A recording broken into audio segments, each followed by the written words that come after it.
কাকা ওই ডাক দিছে কিটা তোমার ফুচকা খাওয়ার জন্য? ওই যে দাও গেল গা, সব গেল গা। এই যে ফুচকা ওই যে ফুচকা খেয়ে ওই যে দুজন যাইতেছে গা। ওই তুই ডাক পাইছিস ভাই, তুই ডাকে তারপর আইনা তুই আর ই করতেছিস কি রে? টাকাই দিতেছে না তোমারে, কি করবে তুমি কও? ওই তোমার টাকা দিল না?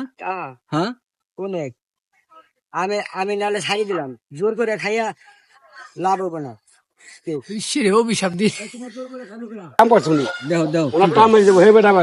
এই কাকা শুনো, এই যে হপাই তোমার সামনে যে ডাক পেরে না খাইয়া গেল গা, এটার কি করবে তুমি? আমার সামনে আমি কি দেখছি আমি দেখলাম তোরা খাইবে না। টাকা তুমি নিবা না, তুমি টাকা চাও 20 টাকা দিতে আমার কাউকে, তোমার কাছে খাইয়া ওরা দিকে গেল গা, টাকা থাকে। আরো আগে পরে বাটপারি করছিল, খুব ব্যাপার করছে আপনার লগে। আর কইস না, একজনে খাইয়া 6 মাস ঘুরিয়ে দেয়। এই যে আলমগীরের 20 টাকা আমি জরিমানা দিতেছি, ঠিক আছে? ওই যে ওরা খাইয়া দৌড়ে চলে গেছে গা, 20 টাকা। দেখছো কে খাইয়া যায় আর কে জরিমানা দেয়? এটা খালি আপনারা মানে মনে রাখেন।